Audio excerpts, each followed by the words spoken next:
you gained your first impression of me? Of what I'm wearing, how I talk, how I walk, my hair? What do first impressions mean? And where do they derive from? That's what I'm going to focus on today. And what I'm most important is, what I'm going to talk about, is what it can do to you. But first of all, I would like to do an exercise with you. And for this, I need all of your attention to something in the room. Yes, I want you to focus on just one color in this room. If it's possible, can someone turn on the lights? If not, then, yeah, okay. Okay, so I want you all to focus on the color red. Just notice it all around you, maybe look behind you, just, yeah? Okay. And now I want you to close your eyes. Yes, close your eyes, please. And think of all the things that you saw that were white. Are a lot less, aren't they? So I want you to open your eyes. And a lot of times we notice that our focus, what we focus on, is determines our reality. And we are not, a lot of time not conscious of that. When you, for example, buy a dress or buy a new car for the older people, you tend to next day notice all the cars passing around you or a dress of someone else. See, your focus is very important. From your focus comes your reality. And can I, wait, what's your, oh yeah. And focus, okay. So what you focus on, that's where you gain your insights from, right? So consciously or consciously, you gain an insight. Ah, that's how this works. That's how that works. We are biologically wired from where early stages on, when we were humans, to constantly seek out around us and see what works for us and how we are able to survive, because that was one of our motives, still is today. How can we survive? So eventually we looked for ways how to.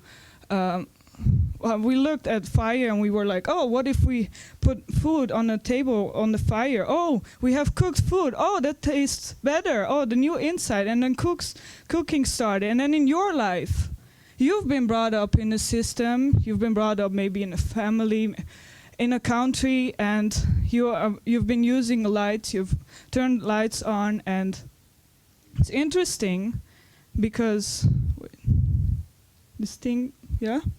Wait. Oh, yes. Oh, I wrote down here the definitions of focus, insight of interest or activity, and the ability to perceive clearly or deeply is insight. And what I want to say with insights is we live on the insides of dead people. Okay, some of them are alive, but it sounds funny. And these insights, this is funny. We all know about the concept of insight and all of that. I mean, we're not stupid. But what I'm genuinely interested about is the inventions that come from the insights. How do they shape our behavior today? And how do they shape our reality, from which we then form our insights? See, usually insights come from two existing ideas combined together, and poof, we get an amazing idea, like this one.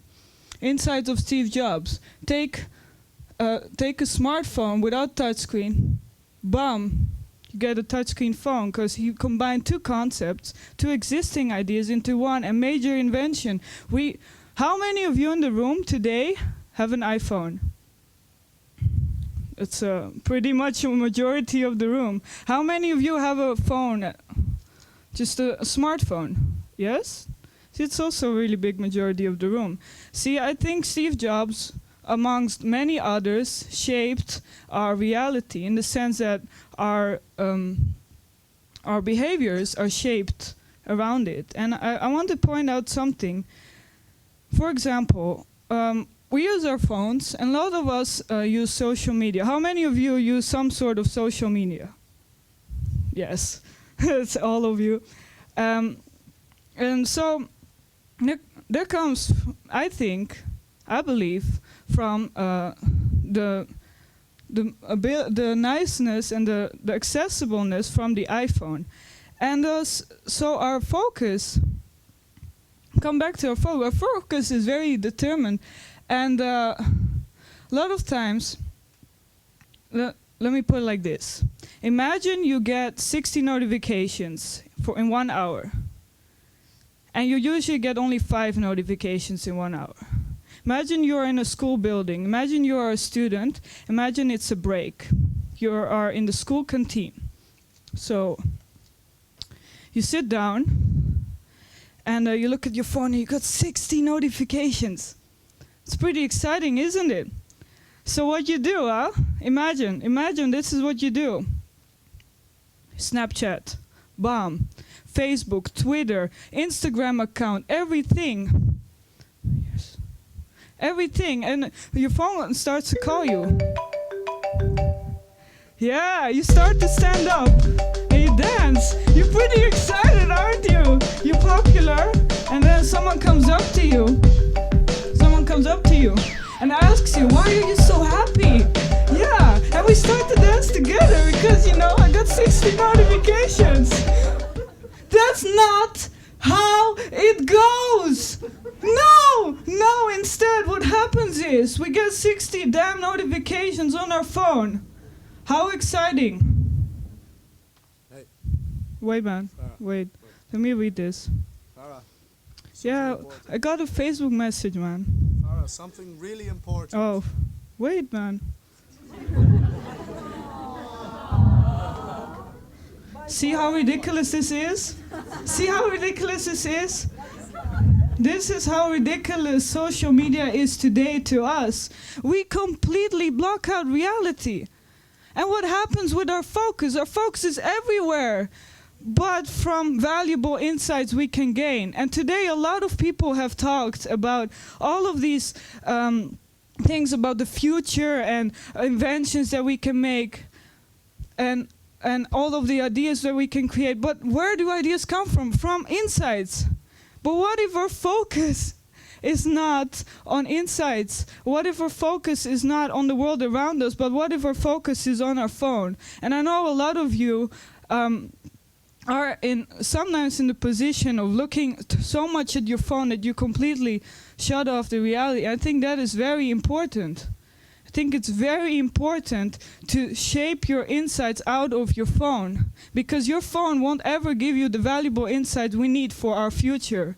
And I think that's why I am privileged to stand here and talk to you. And maybe some of you I can reach and get into your mind, because it's so important that you see your value. You are a teenager and you are in a school and you have so much things, you have so much potential. You wouldn't be here if you weren't smart in some way. Don't tell me that is not true. A phone cannot tell you what you are, and a phone cannot tell you the insights that you have to gain. It's only you. And I will give you an example, a global example of this guy. I think he's called Albert Ross or something. He did a TED Talk recently on the invention of cleaning the sea in just 5 years. How many of you know about that TED Talk? No? Yeah, some of you know. Well, basically, he came up with the idea to clean out the sea just using using the energy of the sea for yourself, not against yourself. So at the end, instead of 75,000 years of the time that it would take to clean the sea, he came up with an invention that would only take 5 years to clean the sea. And that was because he went to the Azores and he dived into the water and he thought, oh, look, there's so much litter here. What can we do to solve this problem? His focus was on solving the problem, and bam, that's where the solution came from. I'm not saying that whatever you focus on, you will find an insight. I'm not saying that. I'm not saying that, oh, go create a perfect world. I'm saying that your insights come from your focus, and when you become conscious of your focus, you can generate insights that can change the world. So thank you for listening. I hope this